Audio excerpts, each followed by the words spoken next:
안녕하세요. 우유하라의 신사원입니다. 안녕하세요. 우유하라의 이은주입니다. 그래서 일단 우유부터 먹고 시작해야 되겠죠. 저희들 오늘 준비한 우유는 딸기우유입니다.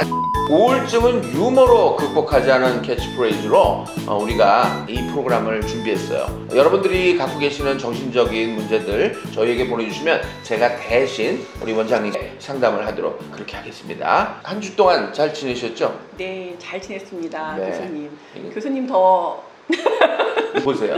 이게 상담가들도 뻥을 치나 봐. 뭐가 한 주일 동안 잘 있었어. 방송은 한 주 만에 나가지만 네. 우리는 뭐 한 5분 됐나? 그러게요. 1편 찍고 네. 저희가 예산이 좀 없어요. 네. 그래서 매주 찍을 수는 없어서 네. 이 한 주에 좀 몰아서 한 두세 편씩 찍으니까 여러분들 사연 빨리빨리 보내주셔야 돼요. 근데 요즘 이렇게 더운데 어떻게 지내셨어요? 그냥 좋아하는 일을 하면서 좋은 분들하고 또 이렇게 만나면서 감사하게 지내고 있습니다, 교수님. 저도 좋아하는 분들 만나니까 시원하게 보낼 수 있어요. 네. 에어컨 씨 만나고 아이스크림 씨 만나고 그러니까 시원하게 지냅니다. 네. 문제는 살이 찐다는 거야. 그러다 보니까 네. 제가 드디어 의사 선생님으로부터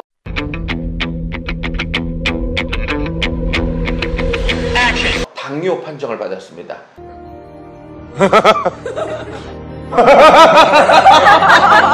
자, 오늘 사연 보내주신 분 66년생이시네요. 그럼 저보다 한 3살 어린 그런 분인데 지방도시에서 나름 장사가 잘 되는 치킨집을 22년간 했습니다.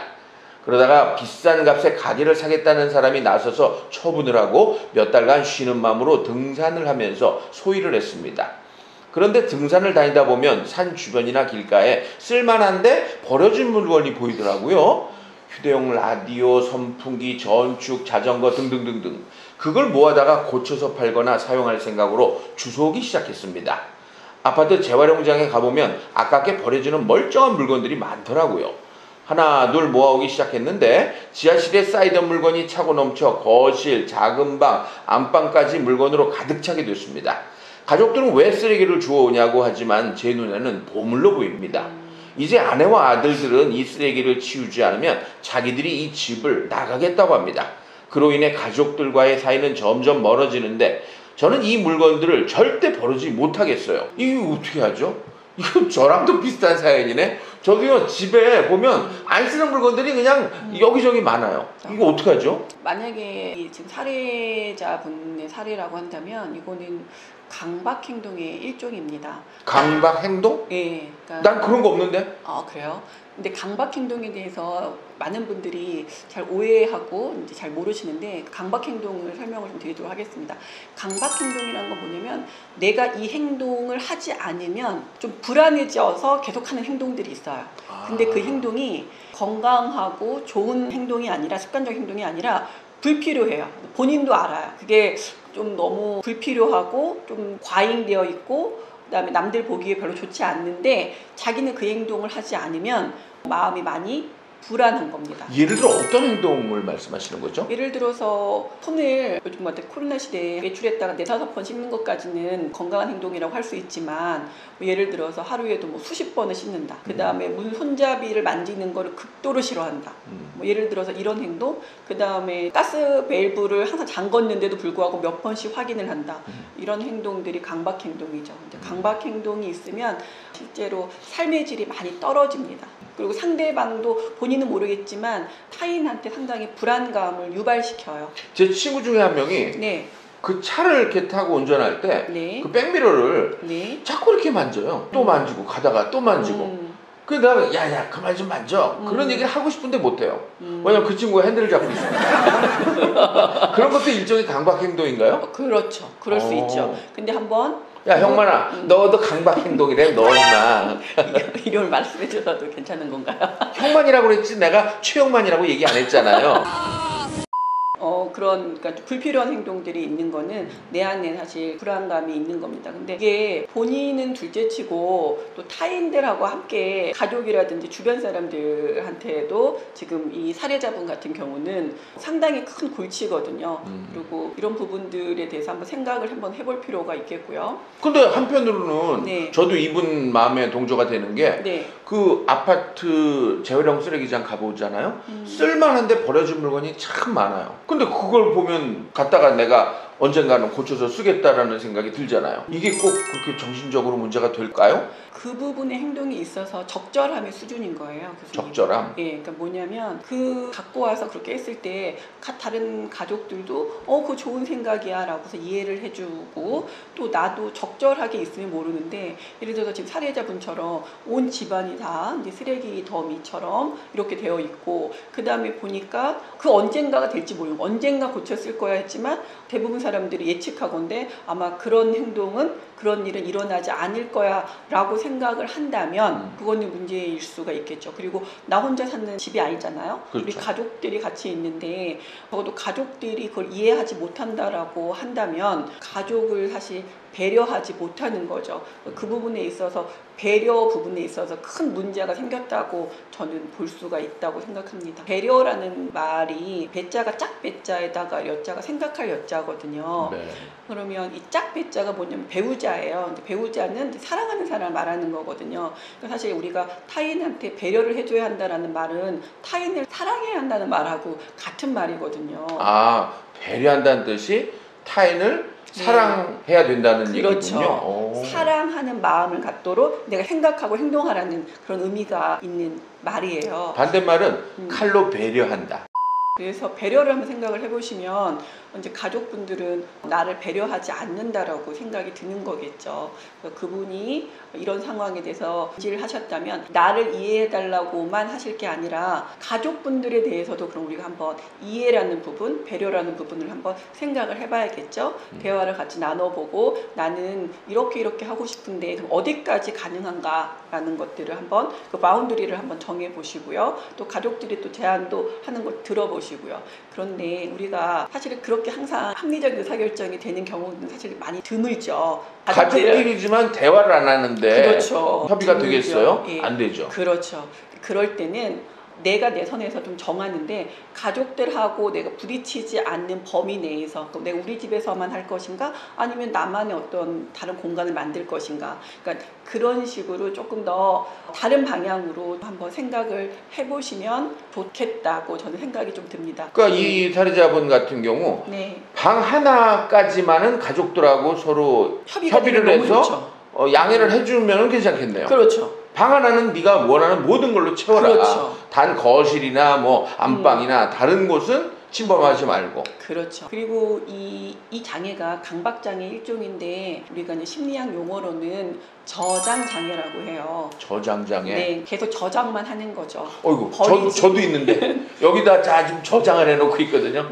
버리지 못하는 거죠. 네. 그래서 그 버리지 못하는 부분들에 대해서 치료가 좀 필요로 합니다. 왜냐하면 저장하는 부분들에 있어서 계속 저장만 하게 되면 우리가 기억도 그렇거든요. 기억력도 계속 저장만 하게 되면 더 이상 기억을 할 수가 없어서 장기 기억으로 전환이 되는데 어려워요. 그래서 우리가 기억의 단계에서 단기 기억이 있고 장기 기억이 있는데 단기 기억이 하는 역할은 계속 지우는 작업이에요. 나이가 들면서 이 단기 기억의 그 장치가 계속 쌓이는 게 생기는 거예요. 그래서 단기 기억의 용량이 적어져서 기억력의 감퇴가 사실 오는 거거든요. 잘 이해가 안 가는데요. 네. 단기 기억이 지우는 작용을 하는 거예요? 명령어가 지우는 명령어를 내는 거예요. 근데 나이가 들면 들수록 점점 지워지는 게 많아지는 것 같은데요?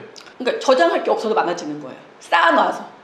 옛날의 기억들을 쌓아놔서 그러니까 불필요한 것들을 계속 쌓아놔서 그것들이 잊어버려지지가 않는 거예요. 그러니까 예를 들어 기억의 찌꺼기라고 할 수 있죠. 사실 건강하려면 장기 기억으로 다 넘기셔야 되거든요. 네. 장기 기억을 넘기면 언제든지 인출이 좀 가능하거든요. 그러니까 뭐 기억 부분에서는 다시 이제 우리가 저장 장애로 온다면 저장 장애에서는 우리가 좀 다뤄줘야 되는 부분들은 뭔가를 내가 갖고 있는 물건과 나를 동일시하는 거예요. 그래서 내가 어떤 물건을 가지고 왔잖아요. 네. 근데 이 물건을 가족 누군가가 버리려고 하면 그 물건을 그냥 버리는 거일 수 있는데 그걸 그렇게 생각하지 않고 나를 버린다고 생각하는 거죠. 나를. 그래서 내가 가져온 선풍기를 버리면 이게 꼭 나를 버리는 듯한 느낌. 그러니까 나하고 그 사물과의 동일시하는 거죠. 나하고 심지어 내 생각도 내 생각인 거, 나의 생각인 거지 나는 아니거든요. 네. 이렇게 다 떨어뜨리는 연습을 해줘야 되는데 다 내 소유로 생각을 하니까 다 뭔가를 뺏긴다고 생각을 하는 거죠. 이런 게 뺏긴다고 생각하니까 불안이 굉장히 증폭이 되는 거죠. 저도 네. 집에 가서 좀 버릴 건 버려야 되겠어요. 되게 중요하죠. 버리는데도 네. 어떤 규칙이 있지 않을까요? 네, 있습니다. 일단 그 물건이 나한테 소용이 있는지 없는지를 구별하는 게 되게 중요하고요. 어떻게 그걸 알 수 있을까요? 예를 들면 자, 옷 같은 경우 네. 제가 1년 동안 안 입었는데도 네. 전 버릴 수가 없거든요. 언젠가는 입을 것 같아. 그냥 이거는 제 방식인데요. 네. 한번 들어봐 주시고 괜찮다 그러면 한번 해줘 보세요. 뭐냐면 그 물건을 이제 가슴에 대보는 거죠. 그랬을 때 내 심장이 떨리고 아직까지도 흔들리면 내가 이 아이를 좀 사랑하는 거죠. 그러면 내가 얘는 한 번 더 보관. 하지만 어떤 물건을 됐는데 더 이상 그런 마음이 없으면 얘는 버려도 되는 거라고 자기 나름대로의 규칙을 세우는 거지 뭐 규칙이 뭐 딱 정해져 있는 건 아닙니다. 하지만 그런 식으로 좀 한번 해보시면 좀 어떨까 싶어요. 집에 가서 우리 마누라를 가슴에 대봐야 되겠어요. 1년 동안 안 입은 옷은 사실 안 입게 되더라고요. 그럼요. 그리고 귀하게 이렇게 가죽 자켓 제가 좋은 게 있어서 잘 보관해 놨더니 곰팡이가 있었어요. 그러니까 오히려 귀하면 자꾸 꺼내서 입고 사용하고 바라보고 그래야 될 것 같아요. 그것도 좋고요. 그 다음에 버린다라고 생각하지 말고 누구한테 나눠주는 건 어떨까요? 좋은 방법이에요. 네. 요즘 젊은 친구들 뭐 중년들도 많이 쓰는 그 당 땡마켓 있잖아요. 당근마켓, 네. 이용하시죠? 네네. 아니 뭐 어때? 당근마켓, 그럼요. 당근마켓. 굉장히 사실 좋은 어플이라고 저는 생각을 하거든요. 저장장애에서 저장장애를 극복하는데 그 어플이 도움이 많이 될 것 같은데요. 당근마켓이 저장장애를 없애주는 어플이군요. 네. 또 그다음에 무료 나눔 뭐 이런 것도 있더라고요. 네. 그래서 그런 거 했더니 기분 좋은 게 그분이 김 자반 있죠? 네네. 그거를 이렇게 걸어 놓으셨어요. 약소하지만 뭐 이러고 딱 그러니까 서로 기분도 좋더라고요. 네. 교수님하고 말씀하다가 이제 우리 어플 얘기 나와서 이제 여기까지 왔는데요. 그거 굉장히 좋은 방법이라고 저는 생각합니다. 왜냐하면 저장장애를 앓고 있는 분들의 그 원인 중에 하나가 뭐냐면 그 버림받을까봐에 대한 두려움이 굉장히 많으신 분들이거든요. 그런데 그분들이 원하는 거는 결국 인정이거든요. 그러니까는 나눠줬는데 자기한테 고맙다고 하는 거죠. 거기는 그런 기능들이 있어요. 네. 그래서 고맙다고 댓글도 네. 달아주고 그리고 예를 들어 인사도 받고 그렇게 좋은 애티튜드를 가지신 분들한테 그런 감사의 표현을 받으면 이분들한테는 사실 치유의 효과가 또 있는 거니까요. 그렇죠? 네. 오늘은 이 상담이 아주 쉬워졌네요. 네. 당근마켓 네, 다운받아서 거기다가 갖고 있었던 그 여러분에겐 보물 가족들에겐 고물 그거를 싹싹 처분하시면 되겠네. 네. 그리고 하나 또 팁으로 좀 말씀드리면 내가 저장장애인가 아닌가를 자가 검진하시려면요. 지금 내가 하는 행동이 나만 좋은 행동인가? 라는 것을 한번 생각을 한번 해보세요. 어떤 행동이든 간에 가급적이면 나도 좋고 너도 좋은 게 좋거든요. 그렇죠. 네, 그래서 특히 우리 가족은 제가 저한테 상담 오시는 분들한테 제가 물어보거든요. 어떤 걸 추구하시냐고 본인이 가장 소중하게 생각하는 건 무엇이냐고 이렇게 물어보면 어떤 걸 추구하냐고 할 때 가족의 행복 그 다음에 가장 소중하게 생각하는 사람 가족이거든요. 근데 가장 소중한 가족한테 서로 좋은 거 나도 좋고 너도 좋고 결국 우리가 좋은 거를 선택하고 있는지를 한번 보시고 사실 이건 말은 쉬운데 상당히 어려울 수 있습니다. 또 요즘 네. 그 날씨 탓도 있나 봐요. 이 날씨 뜨거워지고 또 지금 주변에 뭐 확진자 늘어난다 그래서 짜증 나실수록에 네. 배려심 사랑하는 마음 사랑하는 마음 실천하시면 건강해지고 그렇죠? 주변도 행복해지고 그렇죠? 네, 자 저희가 우유하라입니다. 우유하라. 네, 우유하라. 우유에는 또 좋은 뜻이 있어요. I love you. 우유하라. 다음 시간 또 뵙도록 하겠습니다. 사연 보내주시는 거 잊지 마시고요. 요 아래 자막 나가죠? 요리로 사연 보내주시기 바랍니다. 감사합니다. 감사합니다.